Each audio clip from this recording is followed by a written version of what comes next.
Salut les marques, salut les smarts et bienvenue dans Catch Up, le podcast qui transpire le catch. Aujourd'hui, nous allons analyser ensemble le show bleu de la WWE. Nous étions le 21 février 2020 à Phoenix, dans l'Arizona. Et pour m'accompagner, j'ai avec moi l'ami Chris. Salut Chris. Salut El Patron, salut peuple de catch-up, bienvenue dans le monde merveilleux du show bleu.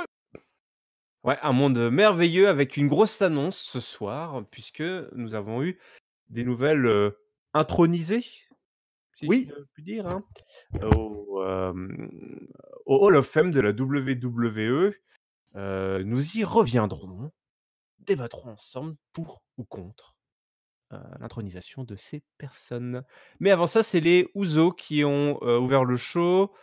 On a eu un match, en fait, un 4v4 qui a eu lieu ce soir dans la division Tag Team, hein, qui reprend du poil de la bête. un peu de couleur, oui. Un peu de couleur. Oh, je sais pas si on se contente de peu aujourd'hui à SmackDown dans la division Tag Team, mais ça faisait plaisir de revoir les Usos qui étaient contents de retrouver le New Day. Ils nous ont fait une petite promo là ce soir, c'était la Super Kick Party. Ils sont pas contents hein, de Miz et Morrison qui ont mal parlé sur eux. Donc les mecs s'ambiancent bien. On a eu un petit teasing de rivalité compétitive, on va dire, puisqu'au moment de faire le décompte des règnes, eh ben, on s'aperçoit que le New Day a un règne de plus que les Usos. C'était à Oui, 7-6, je crois. ouais, c'est ça. Ouais. D'ailleurs, au passage, heu, Cesaro est passé ce soir. Et il a eu un match et dans le petit carton, tu sais, où ils mettent un peu des hauts faits, des catcheurs, hein, quand ils arrivent sous le titantron. Il y avait Mhm. Cesaro, il y avait son nombre de victoires en tag team, enfin de championnat en tag team et je crois qu'il était à 5 ou 6, je sais plus, 5 peut-être, en sachant que je crois il a eu un règne avec, Tyson Kidd, il y a Ouais. très, très longtemps et après c'était juste avec Sheamus, donc ils ont eu également 4 règnes, je crois, du coup. Donc mine de rien, on a quand même des sacrées équipes, du côté de SmackDown qui ont enchaîné les victoires, enfin les règnes. Du coup, voilà, on a eu une petite, ça s'est un petit peu chauffé entre les deux là, Usos et New Day. C'est peut-être un avant-goût de ce qui va se passer pour WrestleMania. D'ailleurs, c'est ce qu'il leur tease, hein, je crois, hein. Il leur dit: «Les Usos, ils veulent être les prochains, sur la liste après l'Arabie Saoudite». Ouais, ouais. Miz et Morrison débarque, balance un nouveau chant là, voilà, il balance un nouveau chant, hem et ils sont accompagnés par Dolph et Bobby Roode et les 4 étaient plutôt raccords d'un point de vue, vestimentaire. Je sais pas si tu as fait gaffe, mais ils étaient tous en robe pailletée ou voilà, c'était, bling bling, très clinquant. Ah ouais, ouais, ouais, clairement. Dolph Ziggler avec un beau chapeau et c'est vrai que quand tu regardes ces 4 équipes, bah, c'est plutôt excitant, quoi. Mais attends, ça a de la gueule grave, moi j'ai trouvé. Un line-up là. Non mais attends, là, les tonnes de ceintures qu'il y avait sur le ring là. Hein, tu passes les New Day, les Usos, Ziggler, bon, Roode un petit peu un degré en dessous. Mais globalement quand même c'est un sacré line-up quoi ça fait plaisir de voir un retour comme ça dans la tag team division où là voilà avec du Morrison et du Miz, enfin tu vois ça on se le dit depuis quand même quelques semaines maintenant, hein, je pense que Miz et Morrison c'est le facteur X pour relancer cette tag team division, donc moi ça m'a fait plaisir en fait de voir tout ce line-up sur le ring. Ouais, ouais, non, c'était, bah, voilà, on l'avait dit, hein, c'est ce retour là de la tag team, des Dirt Sheets, hein, Miz et Morrison a vraiment fait du bien. Tu as l'impression que ça a rouvert la porte à tout, quoi. Le retour des Usos, le New Day, pareil, qui, se souvient presque qu'il a une ceinture. Du coup, ça ravive un petit peu toutes les rivalités, on sent quand même qu'il y a encore, on s'accroche encore justement à cette grosse période, hein, des Usos et des New Day et de The Bar, également où, vraiment la division tag team était au top et de revoir tout ce monde-là, plus, le retour de certains vétérans, c'est vrai ça nous a proposé, ma foi, un excellent match d'ouverture, qui, a vu, la victoire des gentils, mais c'est Mais surtout oui. Jey Uso, hein, qui a fait le tombé sur Bobby Roode avec un super kick. Du coup, victoire des gentils et les Usos qui effectivement se positionnent plutôt bien pour être les prochains, contenders, même si, on n'est pas sûr que les New Day ressortent vainqueurs reviennent vainqueurs d'Arabie Saoudite. On a eu quand même un bon match, pour commencer. Ouais, c'était, franchement, c'était vraiment sympa à suivre, quoi.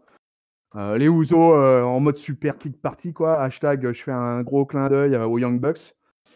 Et c'est bon, quoi, hein. De toute façon, en plus, les New Day et les Usos, c'est les mecs qui ont l'habitude de bosser ensemble, que ça soit, ensemble ou les uns contre les autres. Après, quand tu as des mecs de la qualité d'un Morrison ou voilà, enfin moi je répète ce que j'ai dit au préalable. Voilà, pour moi il y avait un super line-up, il y avait que des super workers et des teams historiques finalement de cette décennie 2010-2020 qui vient de s'écouler là. Donc écoute, franchement, c'est peut-être le meilleur opener de SmackDown que j'ai vu depuis un bail de chez Bail. Donc victoire des gentils, Ouais. le côté lumineux de la force. Voilà, a pris le dessus pour cette semaine. Et puis, écoute, on va voir jeudi ce qui va se passer à Super Showdown, là. Et puis, quel va être le teasing qui va suivre pour la route pour WrestleMania, qui par contre, ça serait sympathique qu'on nous lance un peu plus là-dessus. Donc, vivement que l'Arabie Saoudite soit derrière nous, tu vois, et qu'on se tape du débat sur la route de WrestleMania. Ce qui est parce que j'écoutais l'analyse, très particulière que nous a offerte, Giscal pour, la 200e analyse de Raw. Si vous ne l'avez pas Oui, écouté, c'était notre félicitations.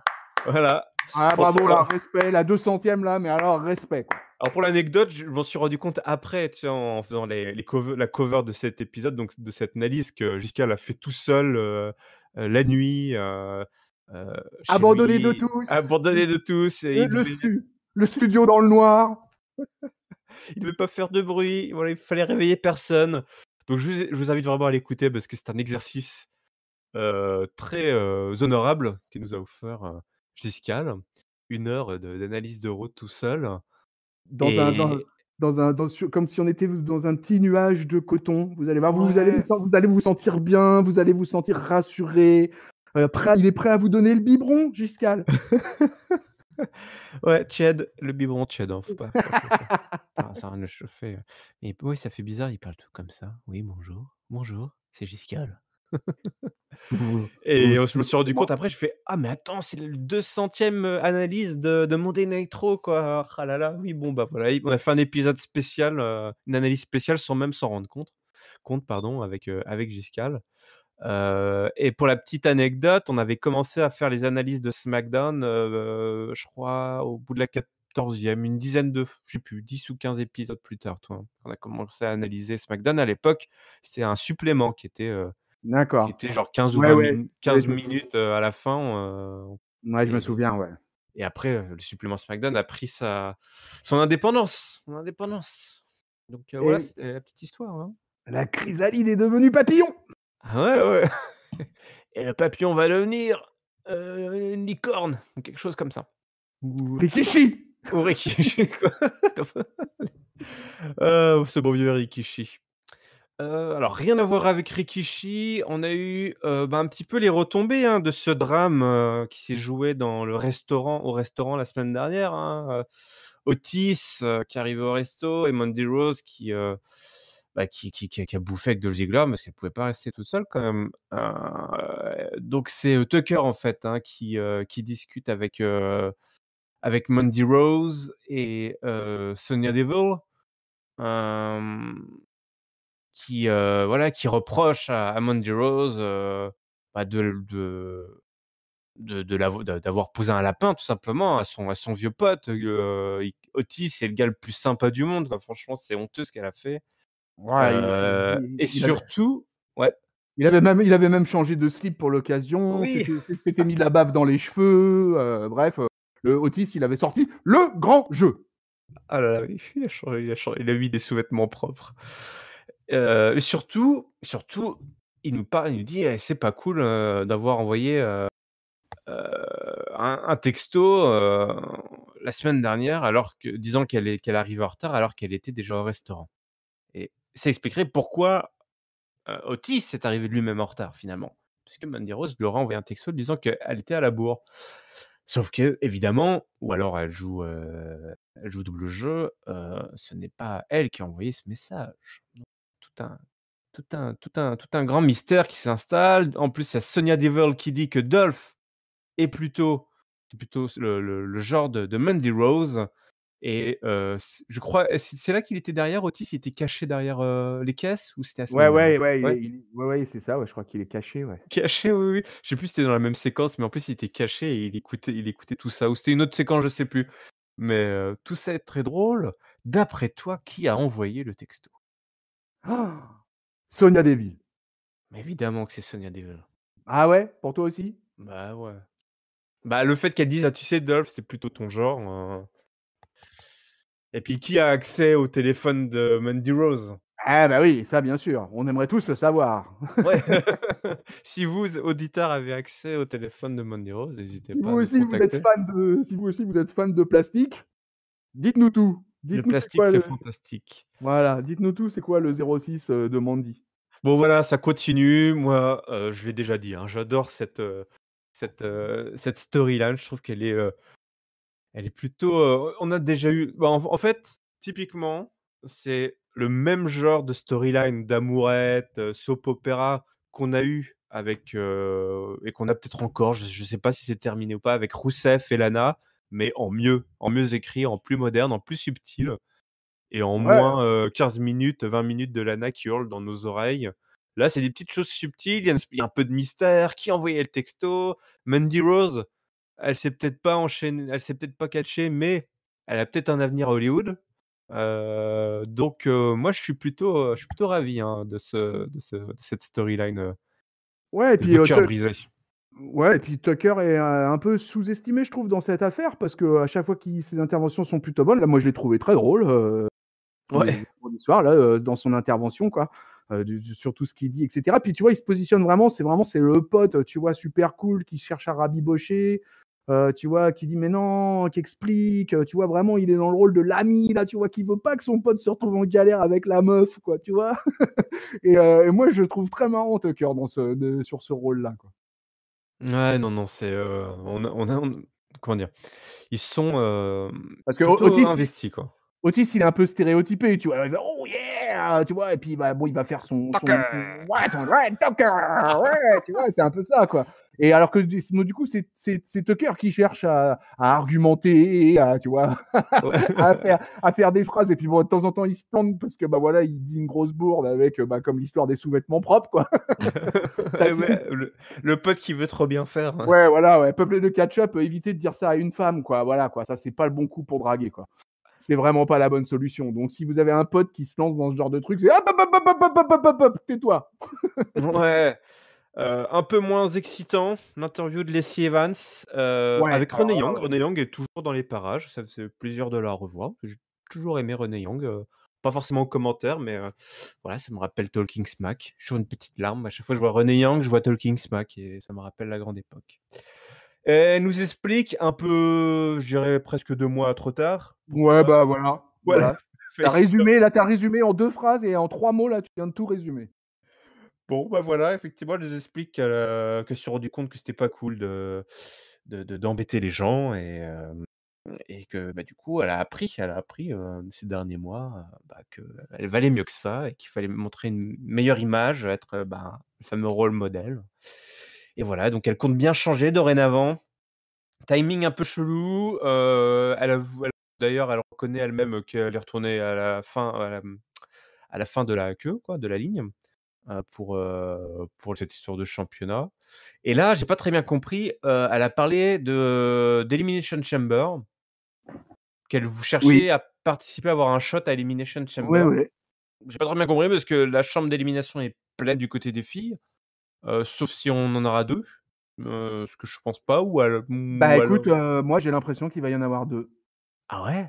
Bah, ouais, parce qu'écoute, clairement, Evans, à la fin de sa promo, elle conclut en disant qu'elle veut s'imposer à Elimination Chamber et battre les 5 autres femmes pour remporter le titre. Elle le dit Ah clairement là, ah d'accord. donc si tu veux, pour moi, là, on est quasiment dans un scénario de 3 Elimination Chamber, au pay-per-view, susnommés.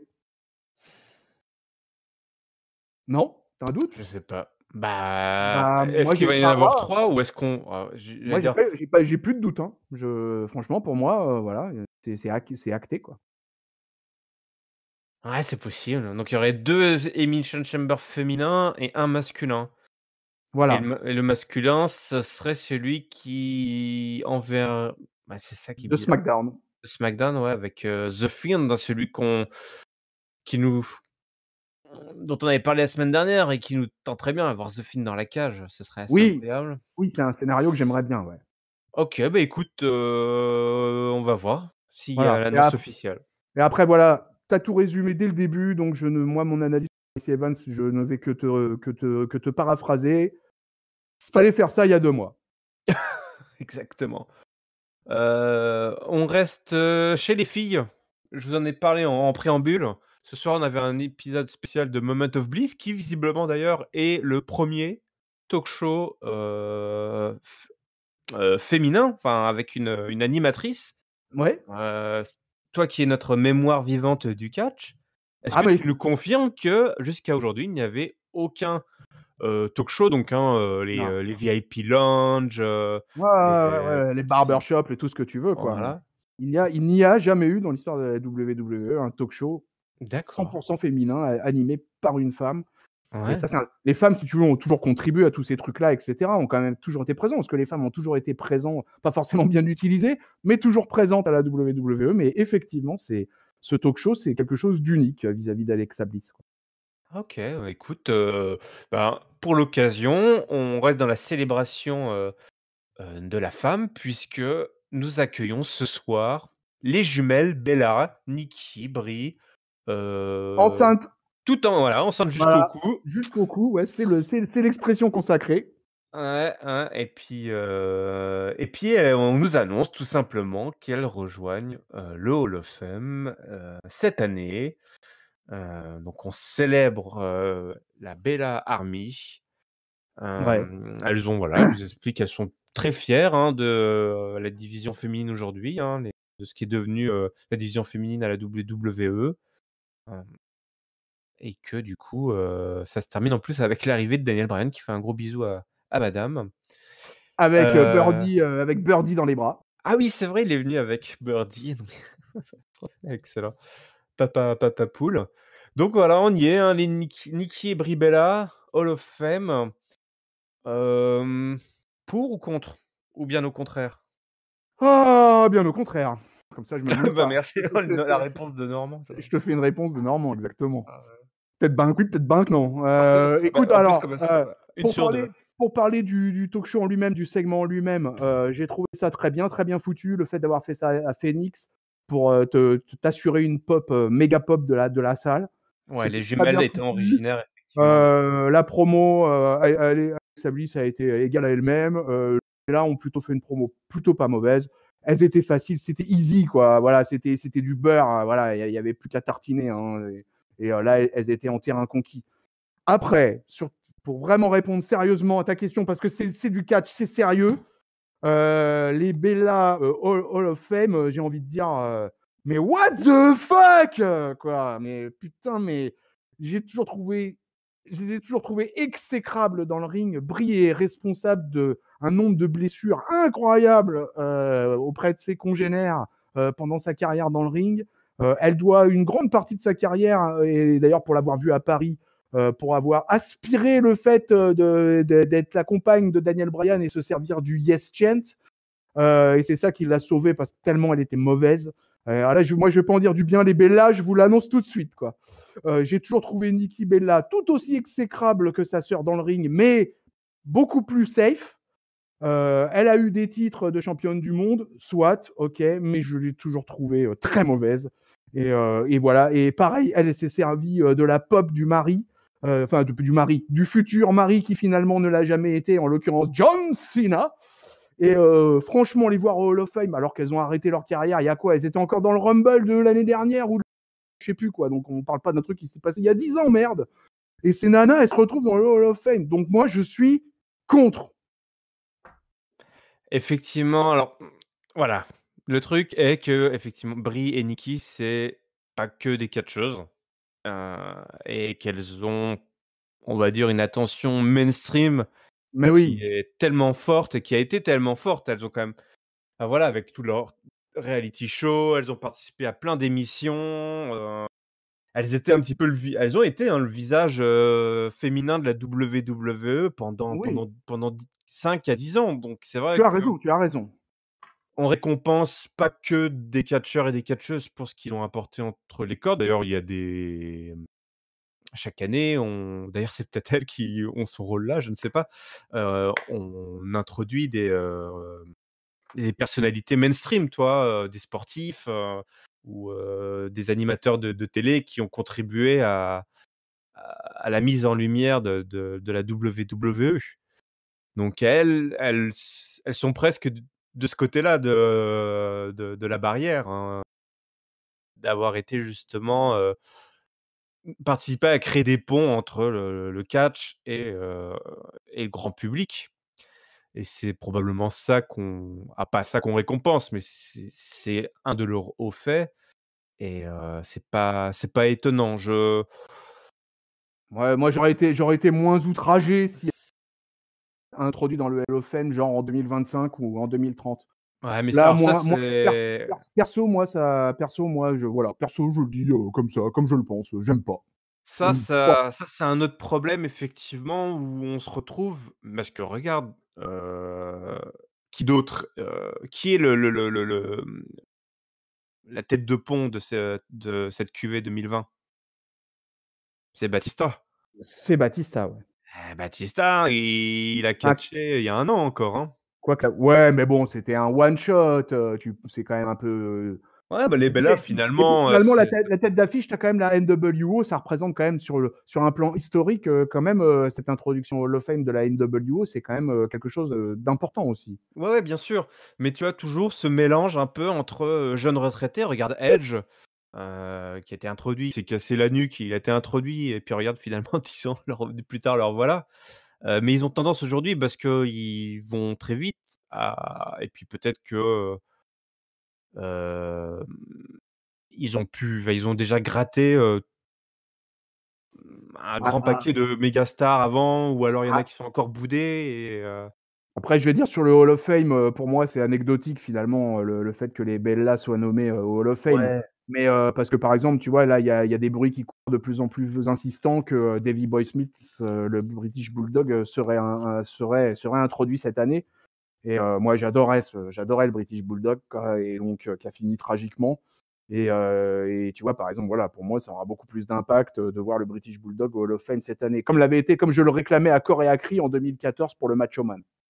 Ouais, ouais, ouais. Certains ont mis plus de temps, mais c'est vrai qu'aujourd'hui, voilà, en 2020, tu te retrouves avec des mais ça, c'est pour aussi pas mal d'autres sports, hein. De toute façon, la grande question du Hall of Fame, on sait comment c'est, hein. Il y a toujours des Avec un gadget, c'est un gadget de ouais, toute ouais, façon, ouais, ouais. Hall of C'est une Fame. reconnaissance, mais c'est aussi enfin, c'est une reconnaissance par la WWE de ses employés à la WWE, donc évidemment Oui, que ça fait partie d'un tout, d'une mise en scène, mais voilà, les Bellas sont là et elles auront une bagouze et même que Nikki en aura 2 puisqu'elle nous a montré qu'elle en avait une nouvelle, donc elle va être en épousailles, Nikki et ça sera pas she's avec she's engaged.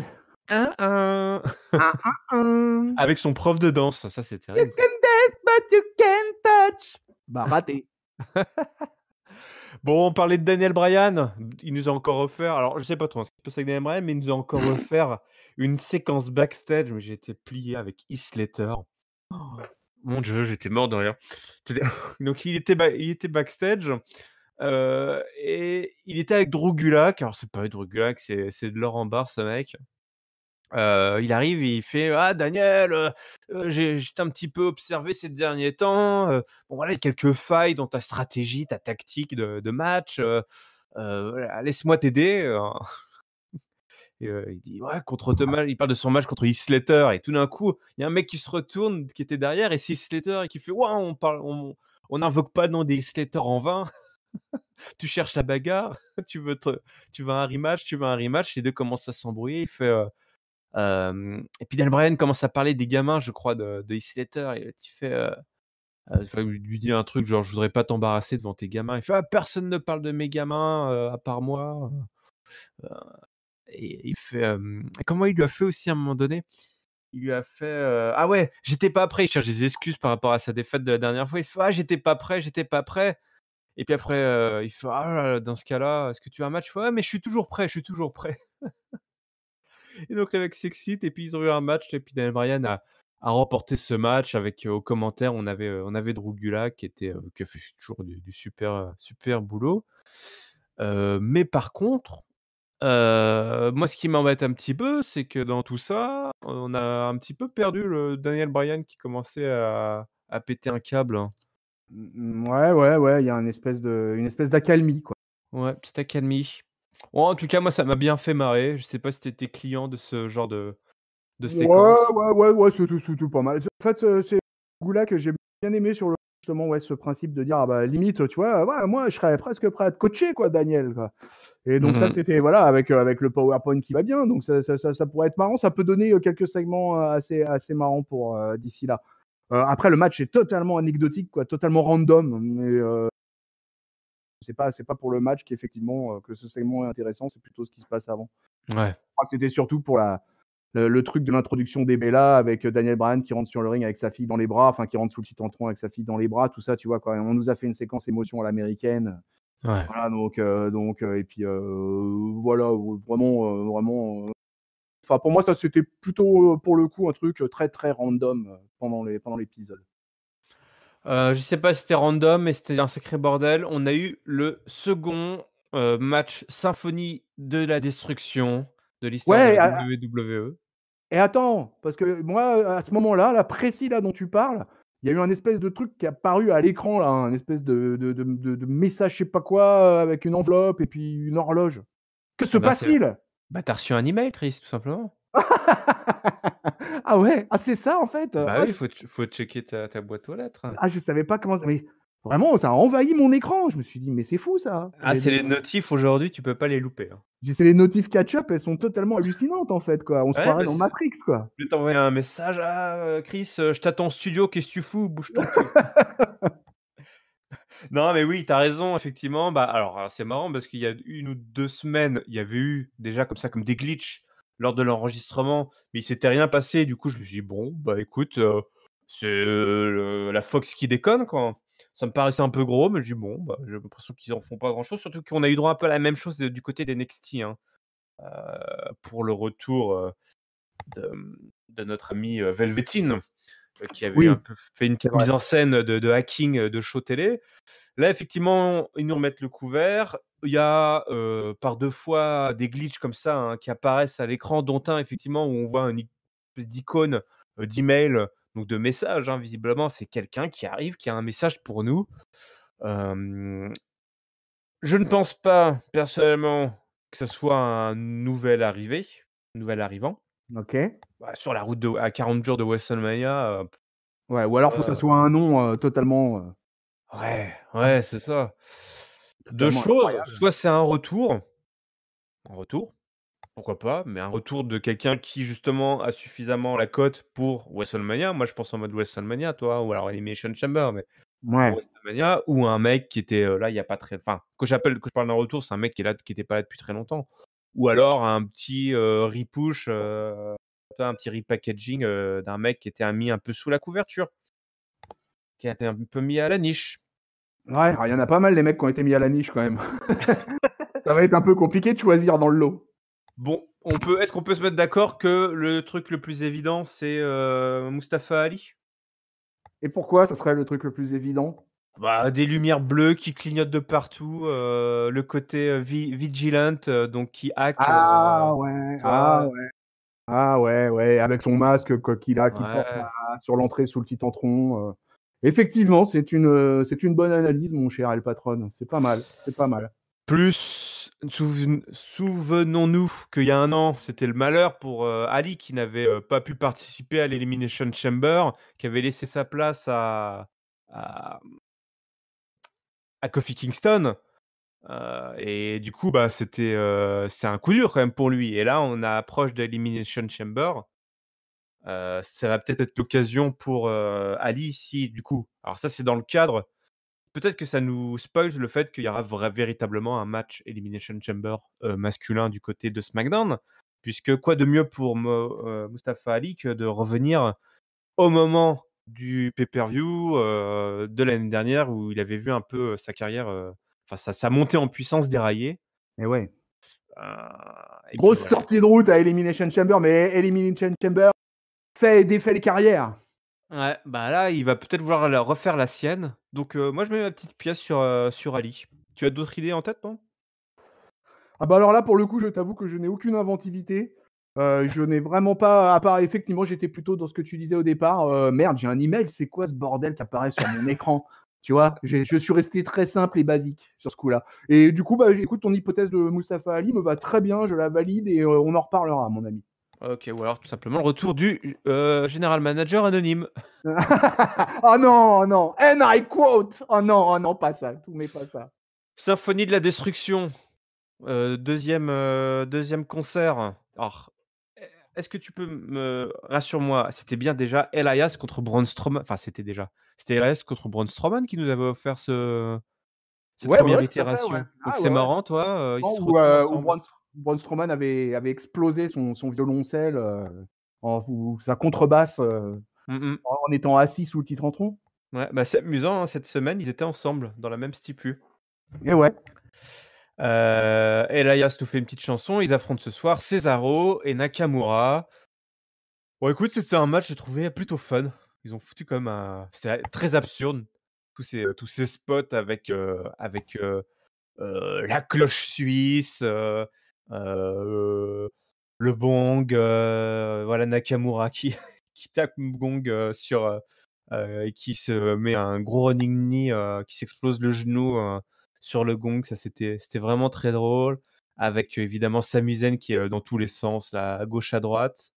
Mais surtout, hein, cette dernière séquence, bah, très violente, hein, où, d'un côté on a, Elias qui fait une descente, sur Cesaro. Alors je sais plus si c'est une descente du coude, qu'il fait sur Cesaro à travers Oui. la table et surtout Braun Strowman, bah, qui décapite tout simplement Nakamura sur un Oh là piano là, et qui s'est carrément. ouvert le crâne. Je sais pas si tu as vu les images? 9 points de suture. Oh la vache! Ne Il était en sang, on voyait du sang, hein. Il y en avait ah partout là. ah ouais, ouais, ouais, ouais, là, il est bien ouvert, hein. Là, c'est pas du blade job, là. Aïe, aïe, aïe, il est mal tombé, hein, l'arrière du crâne sur l'arête, du piano. Il a Et fait un tête à queue sur le piano pour Nakamura, là. j'ai déménagé les pianos, j'ai déménagé les pianos et je peux vous dire que quand tu tombes sur un truc de 300 kilos, parce qu'il a pas cassé, hein, le piano, hein. Le piano, il casse pas, c'est l'homme qui casse, hein. Là, ils ont beau y faire tous les trucs qu'ils veulent à la WWE, avec un piano, ça passe pas, quoi. Mais moi, alors, au peuple de catch-up, moi, je suis très client de ce genre de match. Donc là, moi, ça a fonctionné à plein sur moi. Je sais pas sur Ouais, toi. surtout quand ils en font quelque chose. Tu as plein de stipus à la con, où les mecs, ils en font rien du tout et c'est juste nul. Là, ils se sont éclatés, c'était assez inventif. Il y a eu plein de spots sympas. C'était marrant, toi, c'était Ouais, et puis marrant. le truc avec juste des petits détails comme ça, avec c'est Zayn qui a un ukulélé dans la main, alors que Strowman débarque avec la contrebasse énorme sur l'épaule, tu vois, et avec Sami Zayn qui sert du ukulélé comme d'une épée. Moi, j'ai trouvé ça, tu vois, c'est des petits détails comme ça, mais voilà, voilà, ça c'est bon, quoi, ça fait marrer, et puis tu sens que les mecs ils s'éclatent, qu'ils ont bien préparé leur affaire, et que derrière, bah, ça te donne un match hyper vivant. Voilà, c'est complètement what the fuck. Mais moi, je suis client. Ouais, ouais. Probablement, pour l'instant, il est dans le top 5 des matchs à stipulation à la con, de l'année. Voilà, on est au Pour 21 février, donc on On peut, a on le peut, temps. lui, on peut lui donner cette appellation. Voilà, savourez, savourez. On a une promo de Corbin, puisque Roman Reigns n'était pas là, hein, cette semaine, hein. Non, Ça, c'est pas bien. C'est pas bien de no pas être show, là. no No show. show. Ouais, dégueulasse. Du coup, bah, quand un top babyface est pas là à quelques jours d'un grand match, bah, ça laisse place nette, hein, pour le heel de l'enfoncer. Donc il a dit que c'était un gros, égomaniaque qui se cache derrière ses cousins et qu'il l'a jamais battu dans un single match. Ouais. Mais bon, ouais, d'accord, pourquoi pas. Il aurait Euh, pu formuler ça autrement parce que oui, là, je t'avoue que j'ai pas bien compris là, hein, moi, mais bon. Ouais. je me dis que je pense qu'il voulait le formuler ça autrement, genre, sans intervention, toi. Ouais, mais je sais pas. c'était ouais, oui, il était c'est con alors Il a réussi à totalement perturber mon doctorat en catch. Là, j'ai pas bien compris. Il va falloir que quelqu'un vienne m'expliquer, me faire une conférence à la maison parce que là, je notre bon roi là, il peut pas se permettre de on va dire un peu de botcher une promo alors qu'il est tout seul là. Non, non, il fallait qu'il enfonce Roman Reigns et il a raconté du charabia. On n'a pas suivi, on n'a pas suivi. ouais, c'était une belle bouse, cette promo, moi, j'ai trouvé. Ouais, une autre, boost peut-être, c'est la promo de Sheamus sur, Ah ouais, The ouais. Gable, Ah, il a enfin, ouais, là, je suis plus partagé. d'accord, alors, qu'est-ce qui de la lumière au fond du trou pour Sheamus? Peut-être de la lumière au fond du trou, tout à fait, parce que quand même, Sheamus, il a dit un truc très important, quoi. Malgré qu'après, finalement, il a parlé de Gable et etc. la semaine dernière, qui les avait défoncés, et puis que voilà. Mais on passe à autre chose. Et on passe à autre chose. Et il dit clairement, lui aussi, il dit qu'il en profite pour s'annoncer participant à l'Elimination Chamber. Ah bah oui, Il se book dans l'Elimination Chamber, mais Sheamus. oui, mais Donc oui, voilà enfin une chose intéressante pour le Celtic Warrior, quoi. Voilà, tu tu vois. raison. Bon, bah, en Même, fait, oui, même, ça officialise complètement qu'il y a une chambre d'élimination, oui, ouais, effectivement. même si la rivalité en elle-même avec Gable et Cruz fini puisque Gable il dit qu'il refuse de reculer et que Cruz ne doit pas non plus. Et du coup, Cruz il lui dit que bah il n'a pas besoin d'être encouragé, qu'il va y aller et qu'il va régler ça à sa manière, quoi, qu'ils vont régler ça à leur manière. Mais Mmh. Sheamus a dit une chose importante dans cette promo. Donc du coup, l'Elimination Chamber, le Celtic Warrior, moi je dis d'accord. Ouais, carrément, c'est là où on voulait le voir finalement. Mais Enfin, c'est vrai oui, que regarde, je crois qu'on l'a dit il y a pas la semaine dernière, mais je crois dans le SmackDown d'il y a 2 semaines.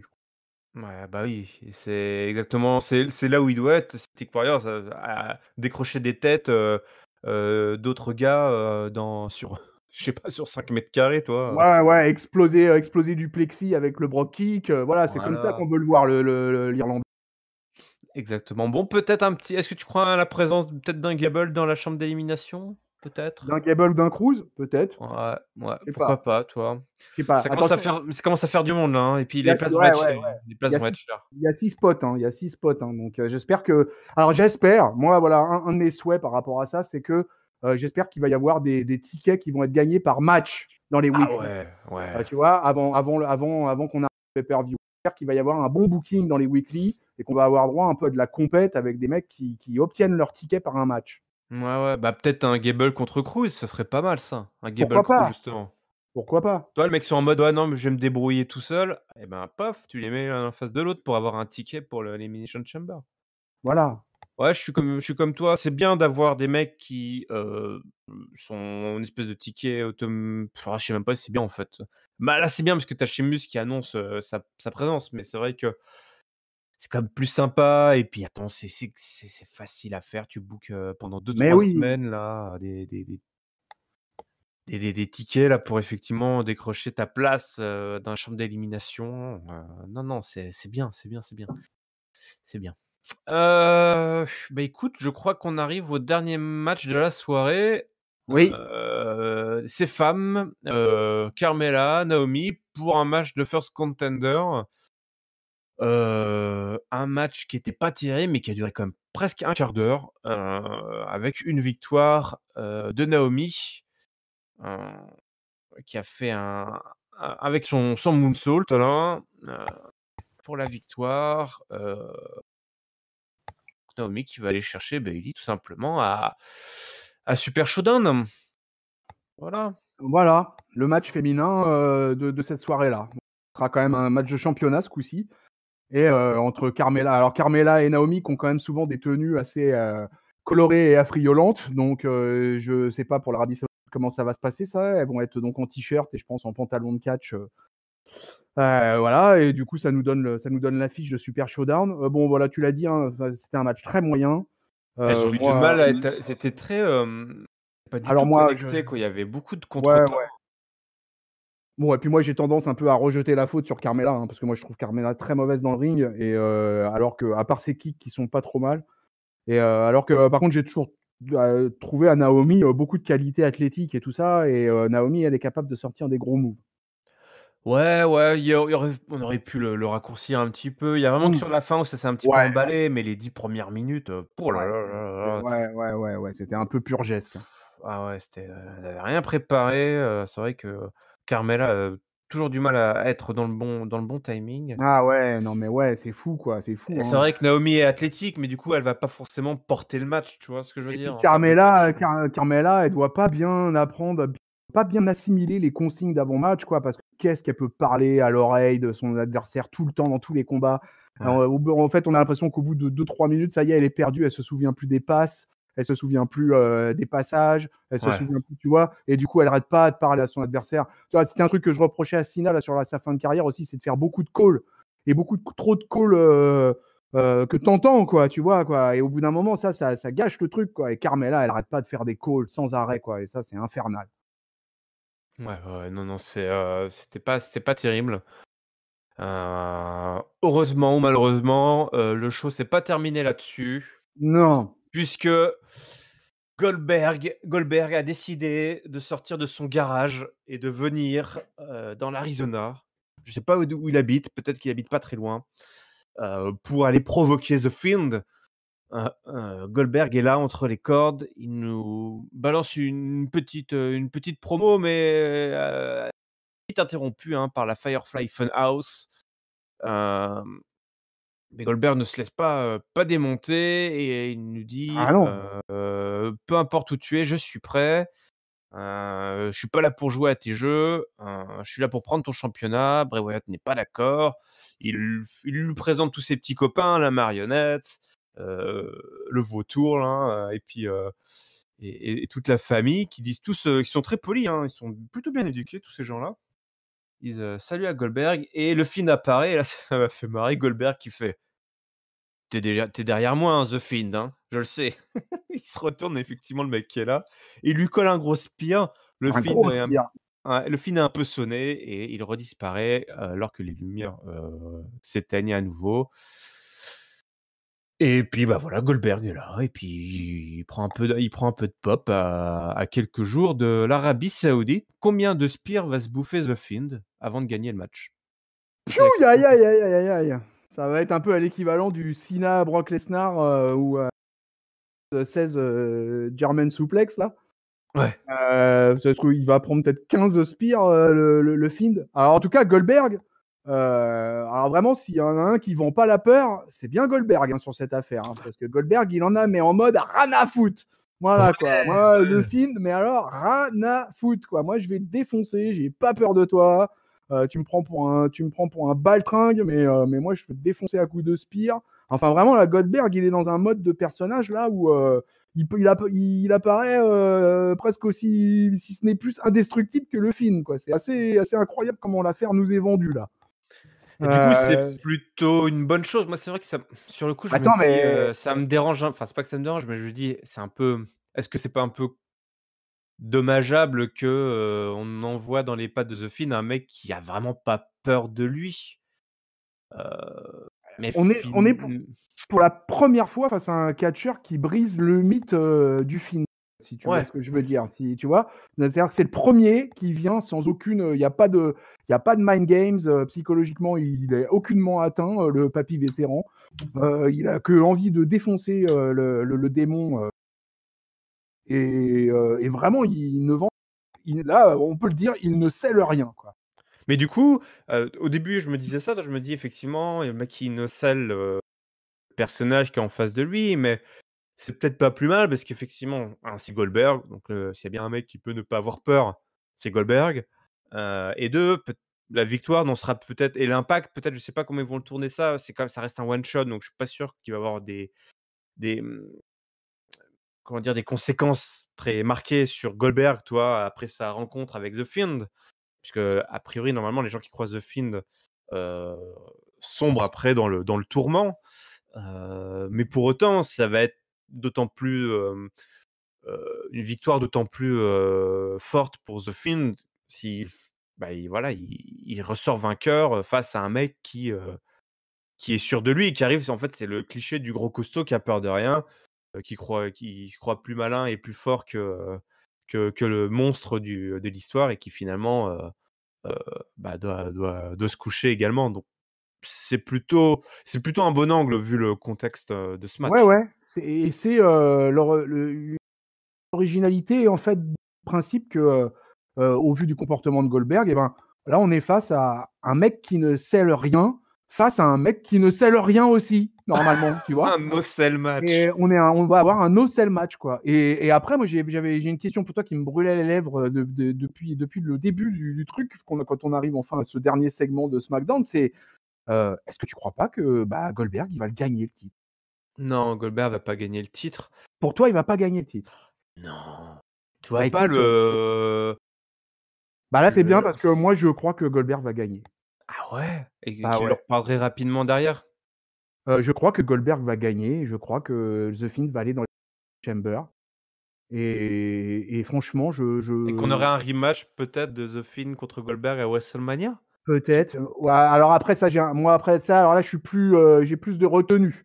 Peut-être je dis que The Fiend va aller dans l'Elimination Chamber, je dis pas forcément qu'il va gagner, quoi. Mais j'espère pas qu'ils veulent essayer de nous vendre, je sais pas, j'ai un espèce de doute énorme. J'ai un doute énorme Non. sur le fait que Goldberg gagne à Super Showdown le titre. Bah, déjà, c'est qu'ils font du bon boulot. Enfin, si tu es là à douter, à te dire Goldberg, si parce que tu as l'air quand même assez sûr, le doute s'installe au fur et à mesure de cette émission, mais Ou pour toi, dans oui, ton esprit, Goldberg, ressortirait, peut ressortir, vainqueur de ce match. Pour moi, tout est possible évidemment, mais j'ai du mal à entrevoir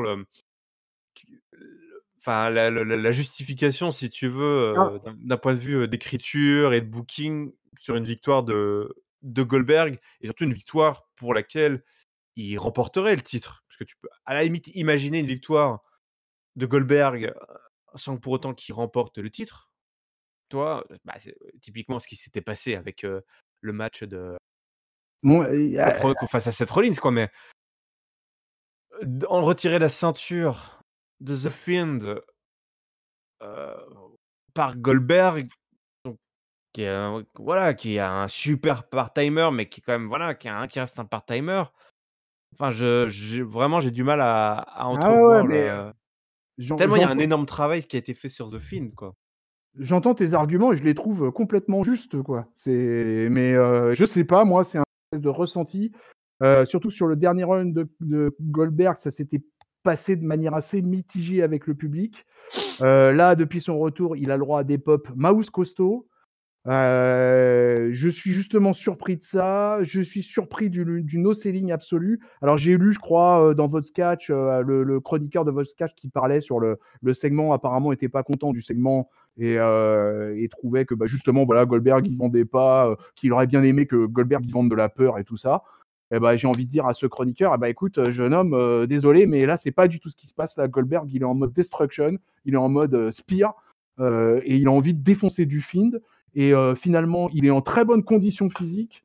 Il a certainement très envie de se racheter de son énorme purge face à Mmh. l'Undertaker. Peut-être qu'il a engagé en coulisses des tractations pour rester pour un run de quelques semaines, quelques mois. Et que du coup, finalement, dans l'esprit du Vince, voilà, le vétéran, il a la méga pop. On a peut-être le moyen de faire un coup en Arabie Saoudite, de glisser tranquille aux fans, là, hop, un jeudi soir. Et pourquoi pas remettre Goldberg en champion. Je ne remettrai pas Goldberg en champion, mais là où je rebondis sur ce que tu disais là par rapport au fait, cet article là qui, sûrement plein de gens ont sûrement dû, reprocher au fait que Goldberg ne vende pas la peur, mais là où d'un point de vue si tu réfléchis par rapport au match, si tu veux mettre encore plus d'impact, il faut pas avoir Goldberg qui a peur avant son match. Il faut Ah, avoir mais ça, Goldberg qui moi, a je suis peur d'accord. dans le match, quand il se rend compte que Voilà. le mec, il lui place 10 spires et que le mec se relève et Alors, ouais. là, tu mets une image qu'on n'a jamais vue en 15 ou 20 ans de carrière de Goldberg, de catcheur. C'est un Goldberg qui a peur. Ah, mais là, voilà. Imagine, Je t'en, cette je t'en, image-là, mais là, moi, c'est énorme. mon bon Irem, tu me proposes ça, moi je t'embauche direct comme booker à la WWE, quoi. S'il y a un mec qui fait ce que tu es en train de dire, là, moi, voilà, je m'inclinerai bien bas. Ah ouais, pas forcément il se pisse pas dessus, mais genre, Non, il a non, les chocottes, il se demande ce qui se passe. non, Il se mais dit: pour la «Qu'est-ce première que c'est?» fois, voilà, pour la première fois, tu vois un Goldberg totalement en panique et complètement désorienté. Ça Ouais. peut être un booking énorme. Ouais, ça c'est et je vraiment pour moi c'est ça le coup qu'il faut faire. faire ce coup-là. Envoie-le par mail à ta copine Nikki Cross. Attends, je vais faire comment les notifs de mail là de Mustafa Ali là, comment il fait là déjà? En plein. Ah ouais, voilà. Ah, je voulais ça. Bon, bah écoute, c'est comme ça que Ketchup envoie un mail à la W. c'est catch-up. Non, mais c'est. Au passage, dans le mail, tu leur dis aussi que moi, je suis prêt à assurer les fonctions d'un chairman pour créer un NXT France.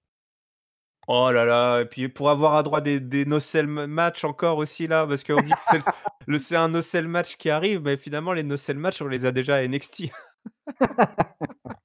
NXT France, mais oui, ce serait marrant, ouais. NXT Europe, NXT France, bah ouais, pourquoi pas. Mais oui. Ah ouais, tout est possible. Le catch, il y a encore tout à inventer. C'est ça qui est incroyable. Bon, en tout cas, c'est comme ça que c'est terminé cet épisode, mon bon Chris. Eh oui. Donc c'est l'heure du mot de la fin. Donc si tu veux bien nous partager ton top, ton flop et ta note, s'il te plaît. Alors, flopon, topon et noton. Sans ordre de bataille. Ouais, du flop, je suis content quand même d'avoir revu cet épisode avec un peu plus de positivité que ces dernières semaines, ces derniers mois. Ouais. Le flop, je vais le donner à Lacey Evans pour cette promo complètement out of nowhere qui avait 2 à 3 mois de retard. Et voilà quoi. Donc, du coup, une Lacey Evans en mode SNCF. Donc là, vraiment, non, là, c'était pas possible. C'était vraiment tout à fait. J'aurais pu la donner à Baron Corbin pour sa promo aussi que j'ai trouvé complètement dans une bouse. Voilà, c'était une bouse, il faut le dire. Mais je vais le donner à Lacey Evans. Je maintiens à Lacey Evans. Vraiment, alors là, vraiment, la cata. Mon top, ah là là, bah tu vois, je suis content parce que j'hésite pour le top de SmackDown et ça fait plaisir. Parce que j'ai beaucoup aimé l'opener des tag teams, parce que j'ai beaucoup aimé tout ce qu'on vient de parler sur le no-sell match entre Goldberg et The Fiend, parce que le rigolo Tucker et le truc, et parce que le Symphony of Destruction match. Donc écoute, vraiment, je suis un homme comblé cette semaine. Allez, pour le plaisir, je vais le donner à l'opener. Allez, à l'opener, parce que plateau énormissime, 400 kilos de ceinture posée sur le ring, des recordman, des anciens champions du monde, champions intercontinental, mon petit bichon de John Morrison, de Johnny Mundo.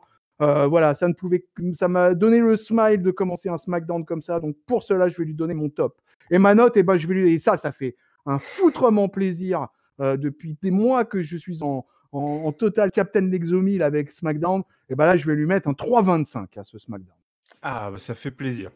Ça fait plaisir. Écoute, genre, en repassant là, il n'y a pas eu du grand catch. L'opener était très bon, mais c'est vrai qu'après, il y a pas, voilà. Entre les cordes, c'était pas la folie, mais il y avait il y avait une bonne vibe, comme on dit. Il y avait une bonne ambiance, il y avait des mecs à positive attitude, comme il y avait des catcheurs investis. Ouais. Voilà. Donc, moi, flop, je vais donner mon flop au match au First Contender match à Carmella contre Naomi. En particulier à Naomi qui n'arrive vraiment pas à élever son jeu, c'est dommage. Fallait faire autre chose, un match plus court par exemple. Ouais, elle a pas été aidée par son adversaire, quoi. Non, tu parlais de Carmella, pardon, excuse-moi. Ah, tu parlais de Carmella, ouais, parce qu'il faut être 2 pour faire un match, quoi. Donc, ouais. Non, bah là, je sais pas, je sais même pas s'il y avait vraiment quelqu'un sur le ring à ce moment-là. Et mon top, c'est un peu compliqué. Alors, je vais faire un petit top plaisir coupable, je sais pas si on peut appeler ça comme ça. En fait, toutes les séquences backstage m'ont fait marrer, quoi. Toutes les séquences backstage m'ont fait marrer et je vais la donner à celle avec Heath Slater et Drew Gulak et Daniel Bryan. Ça m'a fait marrer. Je trouve super bien écrit. Heath Slater, c'est de l'or, ce mec. C'est une espèce de hard truth qu'on devrait voir aussi plus souvent. Je verrais bien Heath Slater dans l'histoire avec le 24/7 par exemple, s'il fallait relancer cette ceinture. Mais ouais, surtout, pourquoi pas, ouais. mais je verrais bien là, il faut qu'il fasse un petit truc avec Daniel Bryan et Gulak là pendant quelques semaines. Moi, ils vont sûrement se taper sur la tronche la semaine prochaine, mais voilà, c'était très drôle ce qui se passe backstage. On a l'air de bien se marrer dans les coulisses de la WWE en ce moment. Tu sais, j'aurais pu mettre mon flop à l'absence de Roman Reigns, mais bon. Ah oui, le no-show. Ouais, le no-show. Mais peut-être qu'il a une bonne raison, donc voilà, on sait jamais. On n'est pas au courant de tout. Mais en tout cas, j'ai bien kiffé cet épisode et moi, monsieur, je donne un 3,5 parce qu'il m'a foutu, il m'a mis de bonne humeur cet épisode, tu Ça vois? t'a ambiancé. Ouais, ouais. Bon, on se Moi, je mets contente de plus 3,25, le 25, c'est il est ré je le réserve pour le public parce que ça contribue énormément à ma perception du show et j'ai trouvé le public de Phoenix, très bon. ouais, bah, tu sais, ces mecs sont dans le désert toute la journée là, qu'est-ce qu'ils foutent, ils ont leur fois un match de catch, ça y est, hein, ça leur fait leur, Parce que ça sinon, je lui aurais mis qu'un 3 parce que si tu veux, ça fait tellement des semaines et des mois que SmackDown, ça fait oui, oui. un peu triste. Je veux pas non plus leur coller une note énormissime, tu vois, pour un premier retour. Je veux voir de la progression, mes amis, dans le show bleu. Ouais, effectivement, la 3,5 c'est le top, hein, attention, on va Ah oui, pas oui, oui, c'est le oui. maximum qu'ils pouvaient avoir ce soir, hein. Clairement, Voilà, il y a encore plein de choses à améliorer, ça c'est clair. c'est clair, il y a du taf. Il y a du taf et il va falloir travailler puisque la semaine prochaine, c'est le retour de De John Ah mais Cena! oui, tu as raison, oh là là, mais oui, Et là, si on Johnny tape pas dans Boy. du 4, je comprends pas, Alors hein. bon, Giscard a déjà joui plusieurs fois dans le studio et d'ailleurs ça commence à bien faire là. Ça Donc commence à sentir. ouais, ouais, voilà, c'est l'odeur quoi, tu vois? Alors le Ça sent bruit et l'odeur entre ces cris et voilà et voilà, c'est bon, hein. hustle, loyalty, respect, he's back, Johnny! Oh là là là Ouais, là. il His sera là la time semaine is prochaine. now! Bon, bah, on verra d'ici là, on sera farci quand même un show en Arabie Saoudite. Non? Oui, oui, oui, Eh oui, oui, c'est eh le oui, eh lendemain, oui, c'est eh le oui, lendemain. c'est le SmackDown, c'est le lendemain, ouais.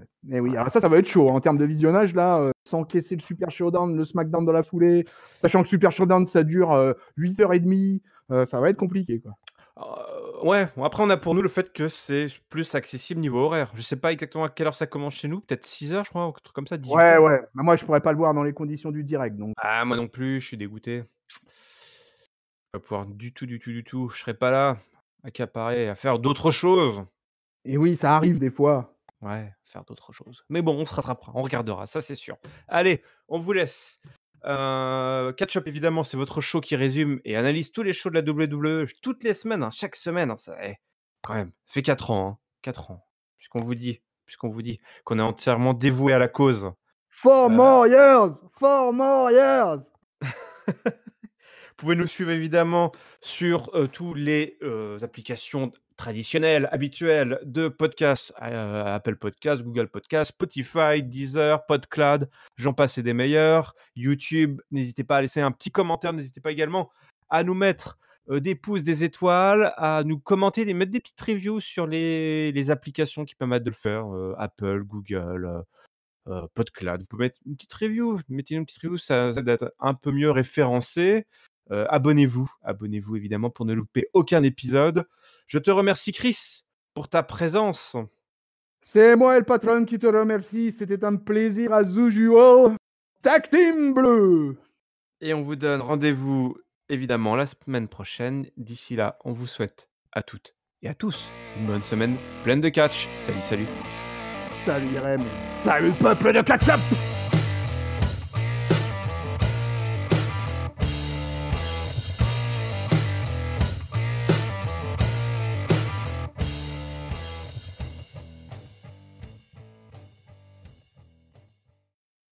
The following contest is getting for one fall, One fall. and it is for the Catch-Up Championship! Woo! This is awesome. Introducing the challenger, weighing for 80 kilos, Toto Chris! Toto Chris.